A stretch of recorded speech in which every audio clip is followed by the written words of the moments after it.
So, now we shall be talking about very different topics from of security. That means, they are very relevant, but they are not often talked about, right. So, here I will briefly go through 3 different topics as such. The first one is gap analysis. Now, gap analysis may be said to firstly find out the gap or the gaps that exist in a given security system with respect to its policy details. So, first thing is that to identify whether there is difference between the policy and the implementation of the policy. That means, any organization will always have some security policy, some statements. Policy is nothing but some statements, and all of the statements may not be implemented in the way that is mentioned in the policy. Now, this may not be intentional at all, it may depend on various factors. Okay.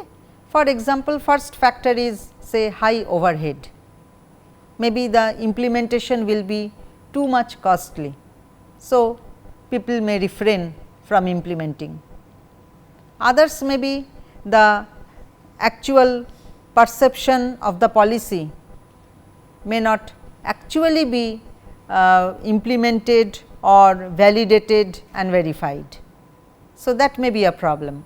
So, in this way we may find that certain gap will exist between the policy and maybe the implementation, and hence in the security system.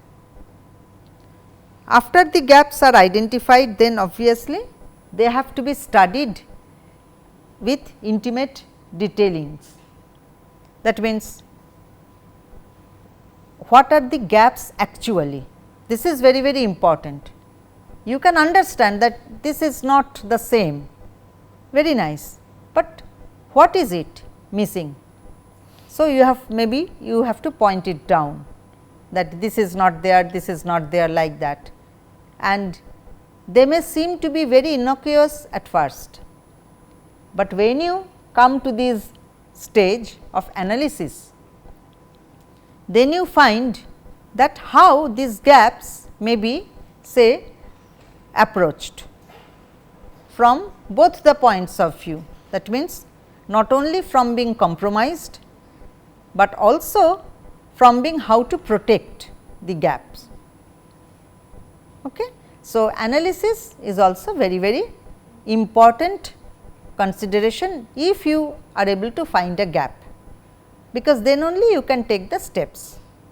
And therefore, just like each and every say technique or system has some standards mentioning that you must do this in this case. So, here also there are certain mentioned standards.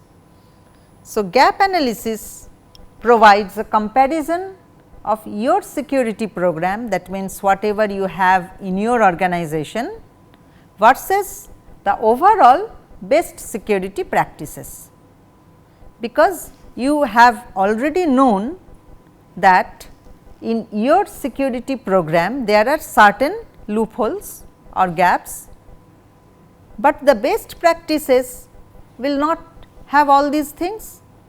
So, firstly you compare these two. Okay. So, you have now basically two lists, one your own local, the other may be global. That means, how you are differing from the standards. So, by comparing these best practices to actual practices, that means what you have adopted in your organization, it could be pointed out where the vulnerabilities and the risks are lurking. So, what will you do? So, it is not only important that a gap analysis be conducted, it is also important that it be done correctly, because people may suggest very different ways. I mean, sometimes ad hoc maybe, that why do not you do this, why do not you do that, like this. You know that there is a gap like this, from here there will be breach of security. So, just write a program or just provide an intrusion detection system like that. I mean, many people will suggest many things, particularly the management maybe, because they will think that they may not go overboard with time and money and etcetera. So, everybody will try to think of some short term solution, okay. But that may not work always. So, everything has to be done properly. So, firstly the policy and the procedures you have to check. So, the organization needs to review all mechanisms on a network or system according to its security policy. This review actually many times we do not even do, is not it? Many a times you may find that sometime the organization or institute or industry whatever has implemented or has said something, say some 10 years 15 years back, and it is still continuing, right. Even in our day to day life we do such things, whatever practices we were having say for the last 10-15 years, we are continuing with that, though we know that they are outdated. Some of them are definitely outdated, does not hold any ground nowadays. Okay. So, review is very important. So, outdated policies can therefore be removed, either removed or updated according to the current requirements, and changes must be overall in all the levels. That means, it is not that I simply at the uppermost level made a change in the policy, but I have to also ensure that it gets implemented correctly, then only the change will be reflected. Okay. Otherwise, the same thing will go on happening if implementation is not there. Management needs to understand the approval process. Now, the most important thing is that, I mean, one of the important things is that involvement of these people who are otherwise not directly related with the technological developments. Okay. So, they may not be in the know of the latest happenings, hence they must know how and why you are telling that this policy is outdated, you have to change it, and how the change will be done. Again, that process should be documented, that you have gone to some board, you have followed these best practices and you are finding this is not done nowadays. So, all this must be documented, and this process, if the management is involved, then obviously it will be easier to get it done. Administrators need to have standard operating procedures to complete the changes appropriately. That means, not only the management, they will simply say sign the papers, yes, go ahead, okay. But the actual implementers, that means the administrators must know the standard procedures to implement these changes. Then industry standard framework, with which will you compare. Okay. So, one of the most common frameworks is the ISO 27002 standard, and this was from 2013. So, I believe some other have also come up. So, it provides best practice recommendations on information security management. This standard covers best practices for areas like risk assessment, access control, change management, physical security and many others. So, it actually maybe it is focused for information security management, but obviously since information security is nothing but the overall part of your network security, because information is the basis. Okay.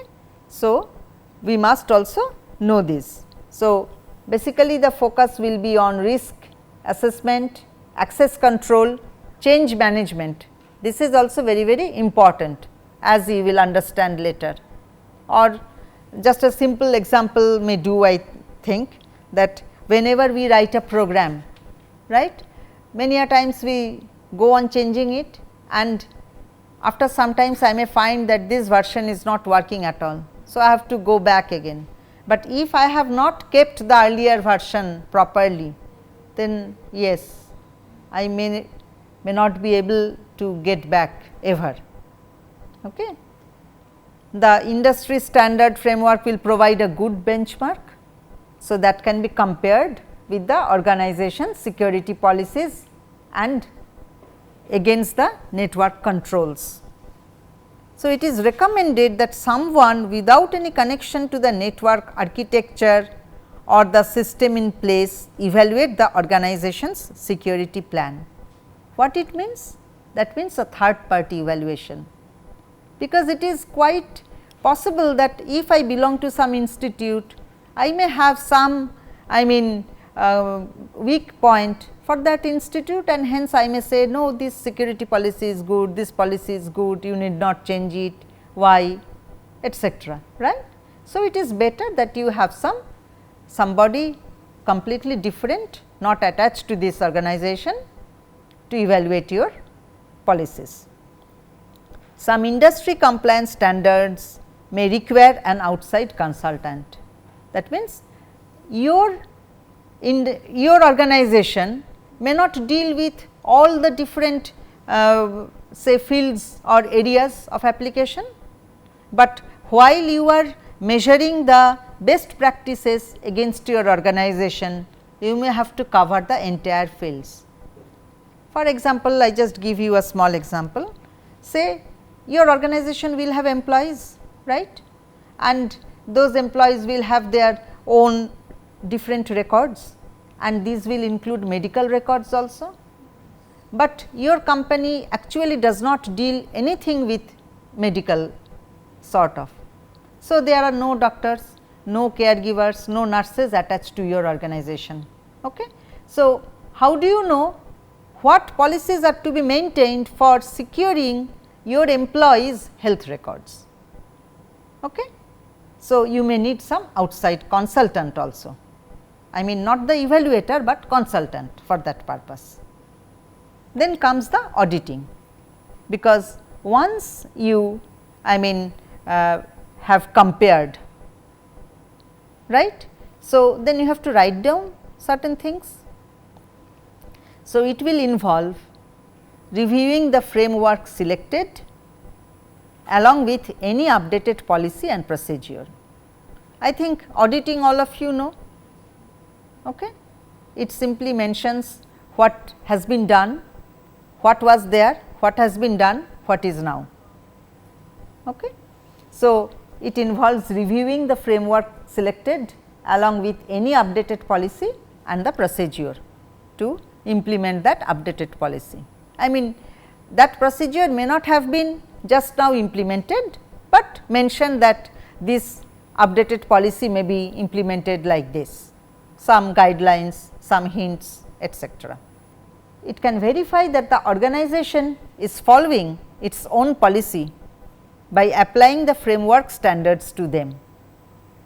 That means, if the standard mentions some clause, then this organization will adopt it according to its own requirements.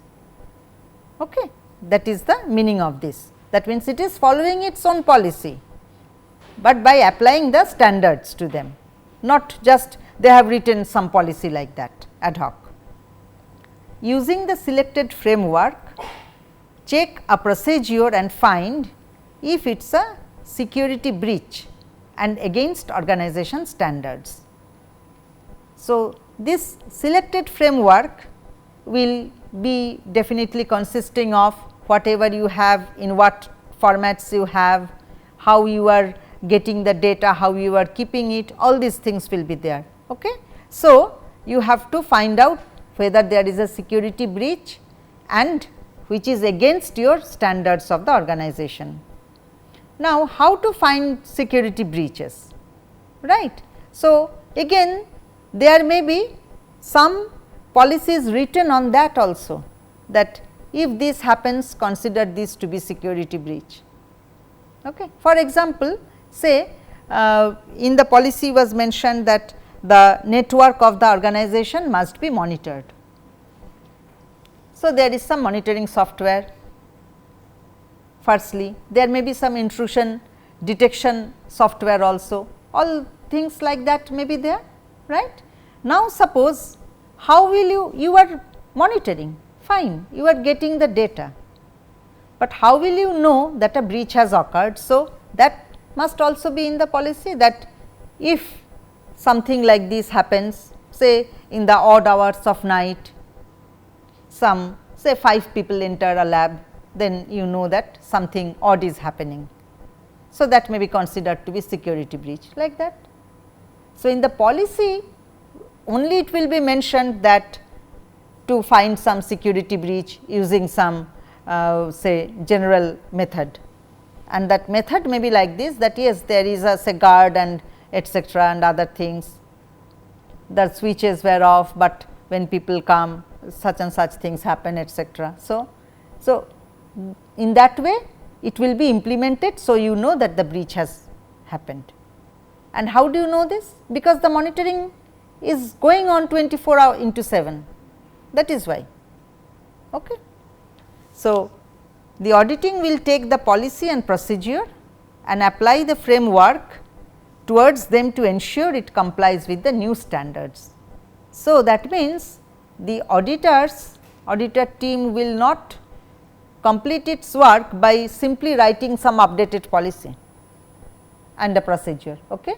It will also try to apply the existing framework, that means according to this format this has to be implemented and so, and thus it will also comply that yes, this is according to the new standard also. Technical review verifies the technical infrastructure of the organization to find whether it is up to date with the framework. Yes, because somebody may be using say some high level language for some particular implementation which is say decades old.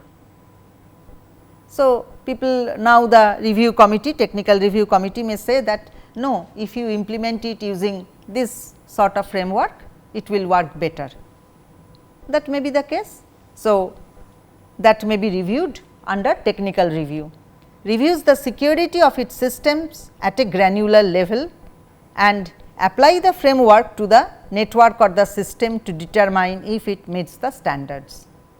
And since here we are talking about the security of the system, okay, or the organization, right. So, we will be technically reviewing the security details of the system, okay, and then say that no, why are you using say for this particular antivirus software, it is outdated, why do not you use this, are you updating the dictionary daily, we can place those questions. So, these will be technical reviews with respect to security. So, these are some of the examples, that whether the organization uses antivirus on all of its servers. Maybe many a times it is found that somebody tells that no, this server is only for say internal purposes. So, we do not, and nobody uses it apart from the administrator and few personnel. So, we do not have any antivirus here, but that is not the case. It may be connected with a network, people may use different sorts of external drives. So, there is every possibility of malwares coming into the server, but these may not be always detected with our own employees of the organization, because they have taken it for granted, or they may not even know that there is no antivirus in this server at all. Okay. This is a very common case, this happens almost in regular ways in many organizations. Okay. one of the most important things of security is evaluating people, okay, and processes of course, that means people and the processes that are followed. So, gather the data on organization's IT environment, application inventory, organizational charts, policies and processes and other relevant details. Learn which security policies are already in place, because as I said all may not be in the place. Okay. Assess future security risks. So, now it is very very important that how you assess or how you even come up with the idea that these risks may happen in the future, but why? If you go on following this trend, that means with these things at hand and these processes that you are following, these may be the risks that are waiting in the future. Okay. So, assess future security risks, conduct in-depth interviews with the organization's key stakeholders and specific departments like HR and legal, because whatever you do, legal aspects are very very important. And these stakeholders always mean that they involve, I mean everybody, right from the customers that these organizations serve to the employers, to the employees, the people involved, everybody who in any way, even you can say the vendors who supply instruments and other things to your organization. Because if everything if anything untoward happens in this organization, then everybody will be affected, maybe in some less or I mean big way, that is different, but all of the stakeholders will be affected. Need to address human behavior to decrease threats to data. This is very very important, because many a times we have a single system administrator, even the day he is absent we are all at sea, what to do if something happens in the server, maybe the server is on like that. So, general running is not of a problem, okay, but some particular happenings may require attention of the administrator. So, what will happen then? So, basically we are dependent on somebody. So, obviously his behavior as well as the behavior of the valid users of the system, because we are valid users. So, we have authorization for many accesses in the system. So, who knows, somebody may get malicious at some point of time. So, periodic evaluation, assessment based on some interview or questionnaire may be done. Staff members can provide details on how various controls are implemented. That means, the people that are involved in the overall process will actually give you the current situation, right, because there may be written, there may be many things that this is done, this is provided, this is there, but in practice you may find that, say for example, the antivirus is outdated, okay, there is actually only one password file and that may not be encrypted also. So, all these things may be found out if you just ask some persons related to the activities. So, for example, you may find that is there a standard role based policy in place that helps ensure that the correct access is provided to each job position. That means, what type of policy, access control policy you use. Suppose you have asked. So, people have said for example, that we use role based access policy, okay, very nice, but say in the organization there will always be promotions. Okay. So, when I move from some position to some other position, I may change my department also. So, in that case why should I be given access to my previous department's affairs, right. So, these things may not be changed at all. I mean, though you have moved and you may not also intentionally having a look into your earlier department's affairs, but it is actually been given to you, the access is already given and was not withdrawn, and nobody knew also about that. Okay. So, threats are those things, these are the gaps. Another is staff training provided to keep your company abreast of evolving security risks, because how shall I know if I do not have any exposure, if I do not undergo some training, I may not also able to understand that this is actually a risk, security risk, right. I may not be able to differentiate that this is the actual risk to my system. Okay. So, staff training awareness is always very, very important.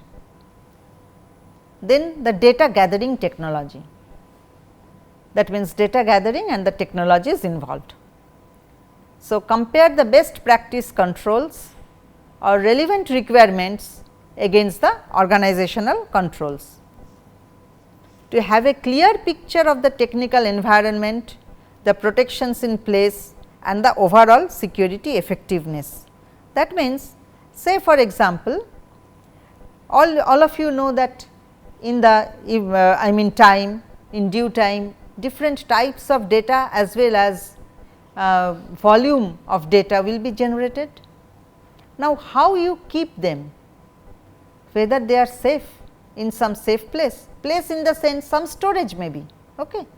But how they are kept, or are you, say for example, nowadays many organizations are using cloud storage. Okay. So, are you following all the steps there for keeping your data safe and secure? So, what is the technology that you are using, whether it is I mean guaranteeing the safeguards, etcetera and etcetera. So, in-depth security knowledge will allow to see how this security process matches up to other processes. Of course, because if the staff are not trained, okay. For example, during cloud security some questions always crop up in our mind that maybe since my data is in some cloud server, everybody is able to see my data. But actually this should not be the case, because the responsibility is from both sides, the cloud service provider as well as myself. Okay. So, if I am not aware of my duty, then these things will happen. And controls, in-depth security knowledge will also allow to see how the controls that have proven successful, especially when compared to other companies and security controls within this specific industry. So, this means that the controls that I am allowing in my company, okay, maybe in time they are very effective. So, I am thinking that since these are successful controls, so I will not remove them, but they may be outdated.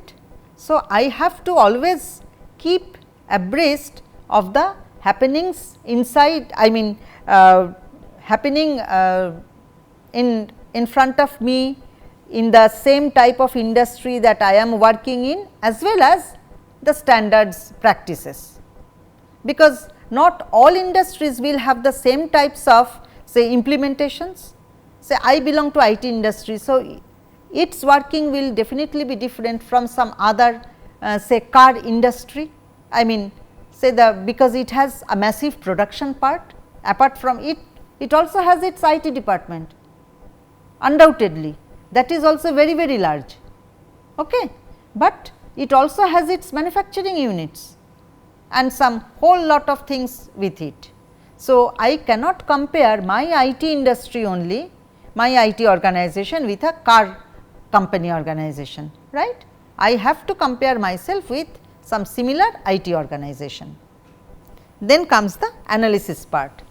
So, we have to correlate the findings and the results across all factors to create a concise picture of this organization's IT security profile, because then only we will be able to come to some permanent result sort of things. Then the strength and weakness analysis is performed. It has got a terminology also nowadays, SWOT analysis, opportunities and threats. So, then only we can make recommendations for moving forward with a security plan, which is right for this organization. Obviously, only after the analysis you can say that. So, this security roadmap, entire thing will consider the risk, staffing, budget requirements, as well as time frames. This is also very important. That means, yes, we have say found out that these are the requirements. Okay. So, if we are lax enough, we may say that no, I will not implement these because this is not required now. Maybe after 6 months I can see there is some requirement, then I will implement this. We can go on saying like this. Hence, there always must be some particular time frames, just like project completion time frames, where you have set milestones. For every task there should be some milestones, otherwise it will go on and it will never be effectively implemented. So, the findings and the prioritization. So, organization reviews the findings of the phases, appraises what was found and arranges the tasks to fix the holes. So, this seems to be a very good proposition that this must be done. This may mean now how this will be done, okay? That must also be known, otherwise everybody will follow some ad hoc policy. So, this may mean meeting with the management and interviewing anyone needed for more information. That means, for clarifying, that is not for more information, basically for clarification of the findings, because many a times the findings may be presented in such a way that it is not very clear what was there, what is required now, etc. So, maybe for that you may have to arrange meetings. It also includes addressing the holes in policy and procedure. Of course, this is what was wanted in the first place, right. So, then discuss the possible fixes that are needed immediately and find out what needs to be in place technically to meet the current benchmark. Now, you see one point is always there, that needs immediate attention. Okay. Yes, this is true that some gaps are there that has been identified, which has very high risk. That means, if it occurs and the probability of occurrence is also high, and say the damage that it will cause is also of high level. So, it needs immediate attention, that is true, but what about the others? They may not need immediate attention just in today or tomorrow, but within a few days they will also need attention. So, everything must be prioritized accordingly. I mean, you may really prioritize, that is why the step is findings and prioritization. Okay. And also what you require, that is very very important, that what needs to be in place technically to meet the current benchmark, because if you lag very much behind, then to keep your pace up with the current standings, you must know what to do next. Okay, and that should be done if not immediately, but also very shortly, because otherwise the benchmark will always go on evolving, okay, and hence you will be lagging behind and behind. There should be a list of areas that need improvement, that means priority wise you can do that. The list can be compiled by the audit team while doing the spot audits between the scheduled gap analysis.